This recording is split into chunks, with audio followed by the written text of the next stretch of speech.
तो आइए बच्चों देखा जाए क्या करना है इस क्वेश्चन में। देखिए क्या कह रहा है, molten metal of mass 150 gram is kept at its melting point. एक मोल्टेन मेटल है जिसका मास 150 ग्राम है, उसको उसके मेल्टिंग पॉइंट 800 डिग्री सेल्सियस पर रखा गया है। When it is allowed to freeze at the same temperature it gives out 75,000 joule of heat energy. जब इसको फ्रीज किया जा रहा है तो कितनी हीट एनर्जी रिलीज कर रहा है, 75,000 जूल ऑफ हीट एनर्जी। कहने का मतलब है कि अब ये कोई सब्सटेंस है, अगर इसको फ्रीज करना है अपने आप को तो इसको क्या करना पड़ेगा, हीट एनर्जी रिलीज करना पड़ेगा या लिबरेट करना पड़ेगा। तो यहाँ भी ये क्या कर रहा है, अपने आप को फ्रीज कर रहा है, तो इतनी हीट एनर्जी क्या कर रहा है, रिलीज कर रहा है या लिबरेट कर रहा है। What is the specific latent heat of the metal.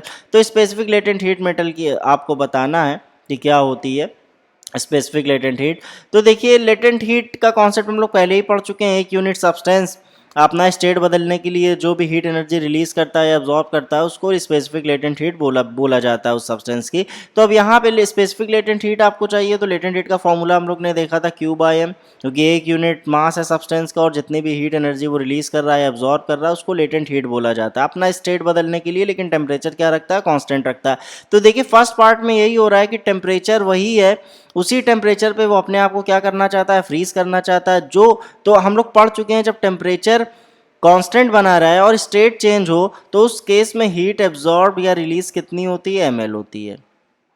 तो यहाँ ये Q की वैल्यू दे रखा है क्योंकि टेम्परेचर वही है, स्टेट बदल रहा है। अब वो अपने आप को फ्रीज कर रहा है यानी सॉलिड स्टेट में आ रहा है, तो सॉलिड स्टेट में आ रहा है इसका मतलब उसने स्टेट बदल दिया बट टेम्परेचर उतना ही रखा है। तो उस केस में जो भी हीट एनर्जी एब्जॉर्ब या रिलीज होगी उसको क्या बोलेंगे, क्यू। क्योंकि अब यहाँ अपने आप को वो फ्रीज कर रहा है तो इसका मतलब उसने हीट एनर्जी क्या की होगी, रिलीज की होगी। तो कितनी की, Q is equals to ml, और इस Q की वैल्यू दे रखी है कितनी, 75,000 जूल। तो 75,000 जूल Q की वैल्यू दे रखी है और मास हम लोग को पहले ही पता है कितना है, 150 ग्राम। तो जीरो से जीरो कैंसिल हो गया, कितना हो गया, 15 5 यानी 500। क्यू के किस में था, जूल में था, और मास क्या था, ग्राम में था। तो जूल पर ग्राम आ गई लेटेंट हीट।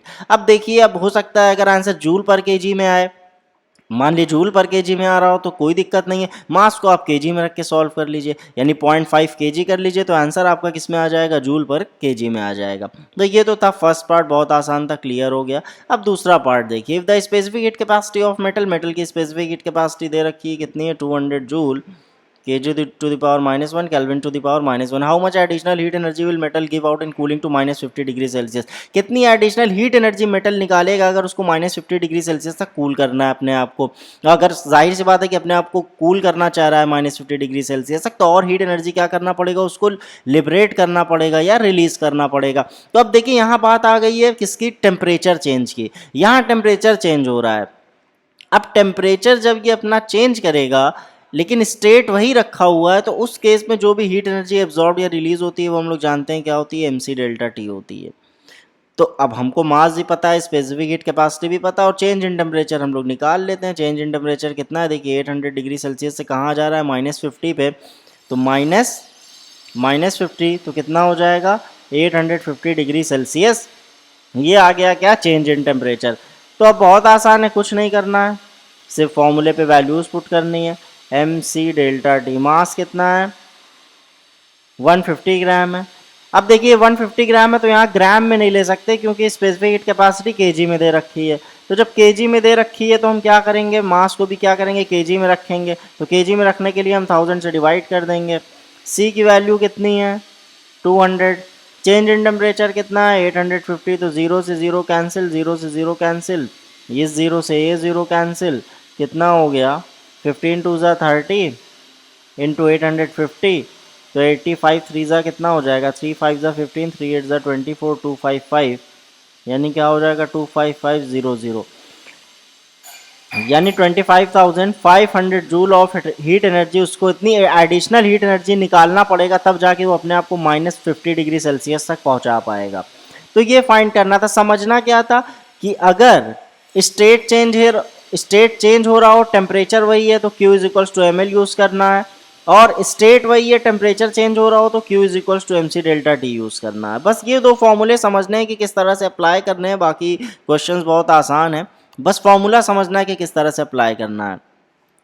अब आइए अगला क्वेश्चन देखते हैं क्या कह रहा है। Solid metal of mass 150 gram melt at its melting point of 800 degree Celsius. Same वही क्वेश्चन है, सॉलिड मेटल है जिसका मास 150 ग्राम है, वो मेल्टिंग पॉइंट पे मेल्ट हो रहा है 800 डिग्री सेल्सियस, उसका मेल्टिंग पॉइंट है।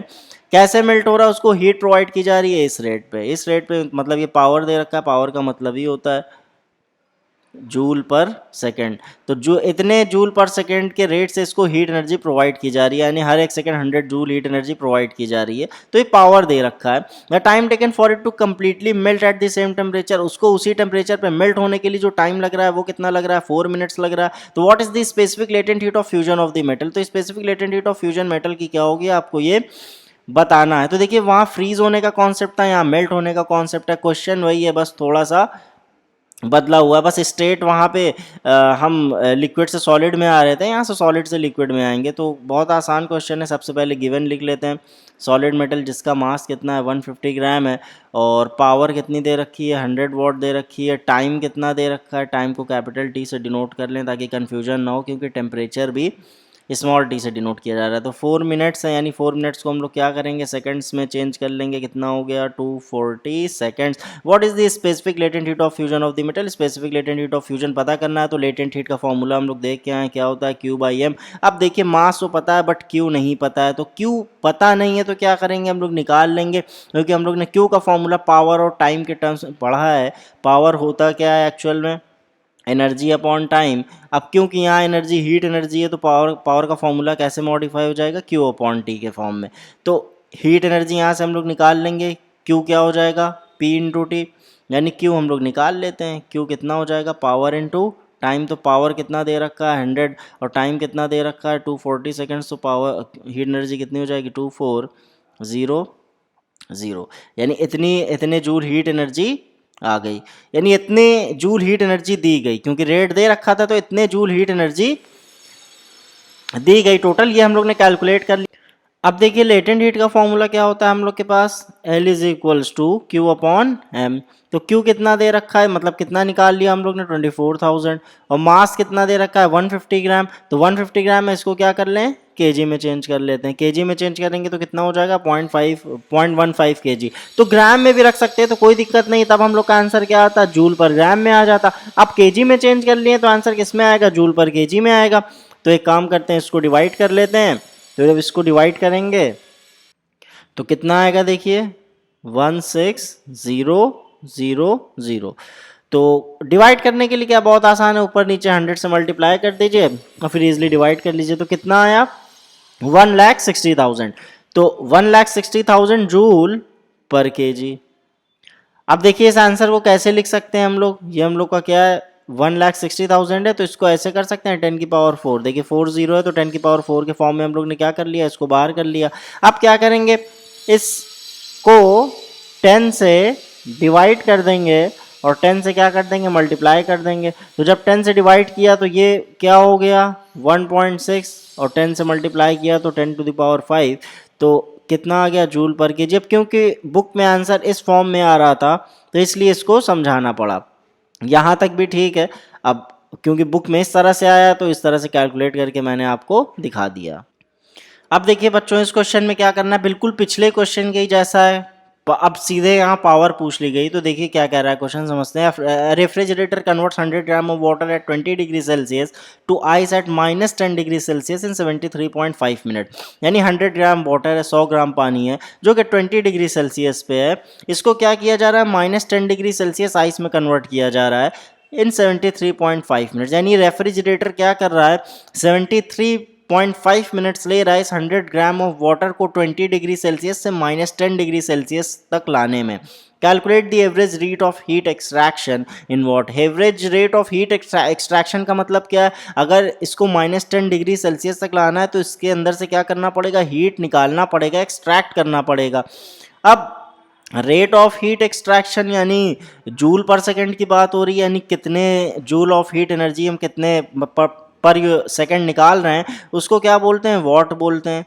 यानी वॉट बोल दिया तो ऐसे भी समझ में आ रहा है कि पावर पूछ लिया है, तो average rate of heat extraction यानी किस रेट से हीट एक्सट्रैक्ट की जा रही है उसमें से ये फाइंड करना है, क्योंकि हीट एक्सट्रैक्ट करेंगे तभी वो -10 डिग्री सेल्सियस का आइस बनेगा। स्पेसिफिक हीट कैपेसिटी वाटर की दे रखी है, specific latent heat of fusion of ice दे रखा है and specific heat capacity of ice दे रखी है। तो अब देखिए समझते हैं वन बाय वन क्या है क्वेश्चन में। तो देखिए इसको समझिए हो क्या रहा है। 20 डिग्री सेल्सियस का क्या है, ये वाटर है, इसको कन्वर्ट किया जा रहा है -10 डिग्री सेल्सियस के आइस में। तो -10 डिग्री सेल्सियस के आइस में कन्वर्ट होने से पहले ये 0 डिग्री सेल्सियस का क्या बनेगा, वाटर बनेगा। देख चुके हम लोग पहले के क्वेश्चंस में भी कि 20 डिग्री सेल्सियस के आइस से पहले 0 डिग्री सेल्सियस का वाटर बनेगा, और जब 20 डिग्री सेल्सियस का वाटर 0 डिग्री सेल्सियस का वाटर बनना चाहता है तो इसको क्या करना पड़ेगा, अपने अंदर से हीट निकालना पड़ेगा, यानी लिबरेट करना पड़ेगा, रिलीज करना पड़ेगा। अब देखिए यहाँ पे क्योंकि स्टेट वही है लेकिन टेम्परेचर चेंज हो रहा है, तो अगर स्टेट वही हो और टेम्परेचर चेंज हो रहा हो तो उस केस में हम लोग फॉर्मूला क्या यूज़ करते हैं, mc डेल्टा टी। यानी इस केस में ये हीट एनर्जी एब्जॉर्ब या लिबरेट होती है जब स्टेट वही हो और टेम्परेचर बदल रहा हो। तो यहाँ क्या होगा, लिबरेट हो रही है, एब्जॉर्ब। देख लीजिए 20 डिग्री सेल्सियस का वाटर 0 डिग्री सेल्सियस का वाटर बनना चाहता है, तो जाहिर सी बात है कि अपने अंदर से हीट एनर्जी को क्या करेगा, रिलीज करेगा या लिबरेट करेगा। तो स्टेट वही है, टेम्परेचर बदल रहा है, यानी mc डेल्टा टी। यहां तक हम लोग समझ गए कि कितनी हीट एनर्जी इसने लिबरेट की है। अब ये 0 डिग्री सेल्सियस का वाटर क्या करेगा, 0 डिग्री सेल्सियस का आइस बनेगा। अब जब 0 डिग्री सेल्सियस का आइस बनेगा तो ये ध्यान दीजिए टेम्परेचर वही है, टेम्परेचर कांस्टेंट है और स्टेट बदल गया। जब टेम्परेचर कांस्टेंट हो और स्टेट बदल जाए तो उस केस में जो हीट एनर्जी एब्जॉर्ब या लिबरेट होती है उसको हम लोग किससे डिनोट करते हैं, ml से। यानी ml वो हीट एनर्जी एब्जॉर्ब या लिबरेटेड है जो कांस्टेंट टेम्परेचर पे हो रहा है। तो अब यहाँ क्या करेगा, एब्जॉर्ब करेगा, लिबरेट करेगा, इसको समझना है। अब जब 0 डिग्री सेल्सियस का वाटर 0 डिग्री सेल्सियस का आइस बन रहा है, इसका मतलब हीट एनर्जी क्या कर रहा है, लिबरेट कर रहा है, यानी हेमल हीट एनर्जी क्या करेगा, लिबरेट करेगा। तो अब 0 डिग्री सेल्सियस का आइस बना। अब ये 0 डिग्री सेल्सियस का आइस क्या कर रहा है, -10 डिग्री सेल्सियस का आइस बनना चाह रहा है। अब -10 डिग्री सेल्सियस का आइस बनेगा, यानी आइस से आइस, स्टेट वही है, स्टेट वही है लेकिन टेम्परेचर क्या हो रहा है, चेंज हो रहा है। अब स्टेट वही हो और टेम्परेचर चेंज हो रहा हो तो हीट एनर्जी एब्जॉर्ब या लिबरेट क्या होती है, mc डेल्टा टी। तो ये तीन चीज़ें समझनी थी हम लोग की कि 20 डिग्री सेल्सियस से -10 डिग्री सेल्सियस तक जाने में हो क्या रहा है। तो वो पहले 20 डिग्री सेल्सियस का वाटर 0 डिग्री सेल्सियस का वाटर बनेगा, 0 डिग्री सेल्सियस का वाटर 0 डिग्री सेल्सियस का आइस बनेगा, 0 डिग्री सेल्सियस का आइस -10 डिग्री सेल्सियस का आइस बनेगा। अब आपको पावर निकालना है, तो पावर निकालने के लिए हम लोग क्या करते हैं, Q अपॉन टी, यानी हीट एनर्जी पता चल जाए। टाइम तो दे ही रखा है 73.5 मिनट्स, तो हीट एनर्जी निकालनी है। हीट एनर्जी का मतलब इसको मान लीजिए Q1, इसको मान लीजिए Q2, इसको मान लीजिए Q3, यानी आपको total heat energy Q calculate करनी है जो कि किसके इक्वल है, Q1 plus Q2 plus Q3, जो कि क्या है, mc delta T plus ml plus mc delta T. तो अब यहाँ पे हम लोग को चीज़ों को समझना है, थोड़ा वैल्यूज़ देख के रखनी है। तो 100 ग्राम वाटर था, मास क्या हो गया, 100 ग्राम। अब चीज़ें सारी ग्राम में दे रखी हैं तो केजी में कन्वर्ट करने की कोई ज़रूरत नहीं, स्पेसिफिक हीट कैपेसिटीज़ भी सारी हम लोग को ग्राम में दे रखी हैं, तो 100 ग्राम रख देते हैं। ये वाटर है तो वाटर की स्पेसिफिक हीट कैपेसिटी कितनी है, 4.2। चेंज इन टेम्परेचर देखना है कि 20 से कहाँ आ रहा है, 0 डिग्री सेल्सियस पे, तो change in temperature direct 20 degree Celsius, 20 degree का चेंज दिख रहा है तो उसको डायरेक्ट लिखा जा सकता है। फिर मास तो वही है भाई, 100 ग्राम ही है। Latent heat of fusion of ice दे रखा है कितना, 336, तो 336 ग्राम स्पेसिफिक लेटेंट हीट दे रखी है आइस की, ml प्लस फिर मास 100।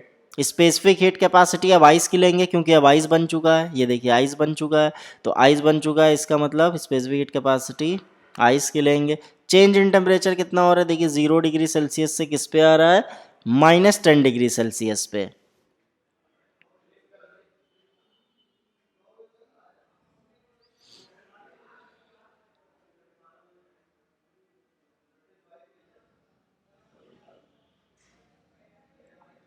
तो चेंज इन टेम्परेचर कितना हो गया, 10 डिग्री का, ये कितना हो गया, 10। अब बस इसको सॉल्व करना है, तो सॉल्व करना और आसान है। 100 इंटू इसको लिख सकते हैं हम लोग 42 इंटू 2, क्योंकि ये 10 इसमें मल्टीप्लाई हो गया, प्लस 33600 प्लस ये 10 इसको दे दिए तो 100 इंटू 21। और सॉल्व कर लेते हैं इसको, एक काम करते हैं इधर कर लेते हैं। तो Q is equals to 100 into 2 2 ज़ा 4 और 2 4 ज़ा 8, 84 प्लस 3360 प्लस 2100। तो 800 सॉरी 8400 प्लस 2100 और ये 3360, तो जोड़ लेते हैं कितना हो जाएगा। ये 8 और 2 10, ये 10 हो गया। तो एक काम करते हैं, इसको अच्छे से ऐड ही कर लेते हैं। 2100005 10,500 हो गया, और ये 33,600, तो 33,000 में 10,000 मतलब 33,600 में हमको 10,500 जोड़ना है। तो जोड़ देते हैं 0 11 4 4 44,100 जूल टोटल हीट एनर्जी हम लोगों को मिल गई। अब इतनी हीट एनर्जी मिल गई है, अब करना क्या है, पावर चाहिए। तो पावर होता क्या है, Q अपॉन टी होता है। तो Q अपॉन टी से इसको क्या करेंगे, सॉल्व कर देंगे। तो पावर इज इक्वल्स टू क्या होता है, Q अपॉन टी। Q कितना आया 44 यानी 44,100, और टाइम कितना है 73.5 मिनट्स। देखिए टाइम कितना दे रखा था, 73.5 मिनट्स में था। तो इसको क्या करेंगे, सेकंड्स में चेंज कर लेंगे। सेकंड्स में चेंज करने के लिए 60 से मल्टीप्लाई कर देंगे, यानी 73.5 इंटू 60। तो ये कितना हो जाएगा 4410 अपॉन 735 इंटू 6, क्योंकि ये 10 इसमें मल्टीप्लाई हो गया। अब इसको कैलकुलेट कर लेंगे। तो कैलकुलेट करेंगे तो कितना आएगा, तो बहुत आसान कैलकुलेशन है, कुछ है नहीं, ये देख लीजिए क्या है। 4410 नीचे 6 5 ज़ा 30 और 6 3 ज़ा 18 1 2 6 7 ज़ा 42 4 हो गया। तो ये देख लीजिए 10 ज़ा टाइम्स जाएगा। तो बहुत आसान कैलकुलेशन है, यानी कितना आ गया 10 वॉट। ये average rate of heat extraction है, यानी इस रेट से हीट बाहर हो रही है। रेफ्रिजरेटर इस रेट से हीट को क्या कर रहा है, बाहर कर रहा है।